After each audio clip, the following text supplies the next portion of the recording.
Salut à tous, c'est Rock Music, c'est Flouzi. Aujourd'hui on se retrouve pour un nouveau MRP générique. Après avoir parlé d'un opérateur téléphonique, d'un fabricant de téléphone, il me semblait logique de vous présenter une publicité de parfum. Attends 2 secondes Flouzi, mais je crois que je suis pas le seul à pas du tout comprendre le rapport là. Attends, répète vite Putain, fait tu là. comprends pas le rapport. C'est pourtant simple de merde. C'est écrit sur le script. Qui dit téléphone, dit les vidéos sur YouTube où les gens explosent leur téléphone. Qui dit cette sale odeur de brûlé qui provient de l'explosion. Et donc, on met du houst histoire de parfumer la pièce. On arrive bien au mot parfum, non? Ouais, c'est vrai que présenté comme ça se tient. Pas mal mon petit Flouzi. Vas-y, putain, casse-toi. Allez, pub.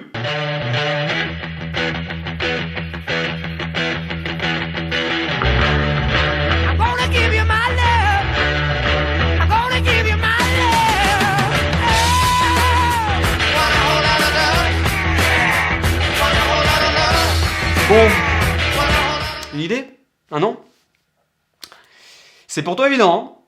Je lâche l'info. C'est Walla Ta Love, sorti en 1969, l'une des nombreuses musiques mondialement connues de Led Zeppelin. Si vous êtes certifié le comté rock, je pense que vous connaissez tous le groupe.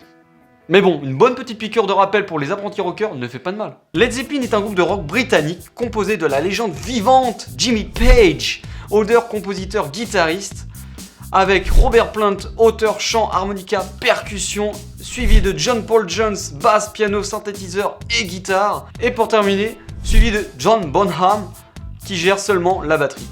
Après une entrée en liste fulgurante sur la scène rock à l'international avec leur premier opus nommé simplement Led Zeppelin, ils composeront entre deux concerts, entre deux nuits d'hôtel, leur deuxième album intitulé Led Zeppelin 2, qui sera disponible alors chez les disquaires en octobre 1969.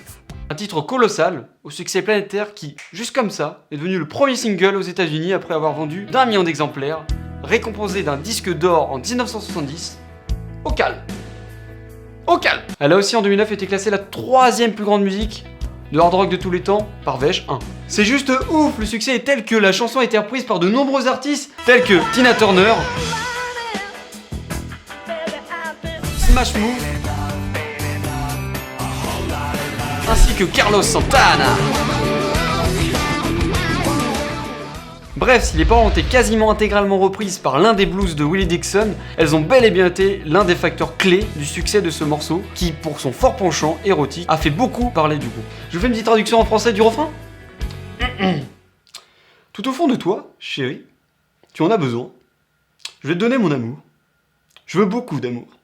Au moins, ça mérite d'être clair, non? C'est là où on se rend compte que d'ailleurs on n'a pas du tout choisi cette musique au hasard. C'est tout simplement marketing. En jouant sur l'image sensuelle et attractive que représente l'essence d'un parfum dans l'imaginaire collectif et le message érotique de Walla Ta Love, Dior espère divulguer l'idée d'un parfum suscitant la dévotion et la fascination chez l'être désiré en s'appuyant sur une musique à la fois provocante, intense et séduisante. J'espère que la vidéo vous a plu. En tout cas, ça m'a fait plaisir de parler d'un groupe des années 70, l'époque des grands-parents. N'hésitez pas à mettre un commentaire sur la chaîne, à liker la vidéo et surtout à vous abonner. Et surtout, n'oubliez pas les nouveaux épisodes de MRP qui vont arriver prochainement. Allez, tchuss!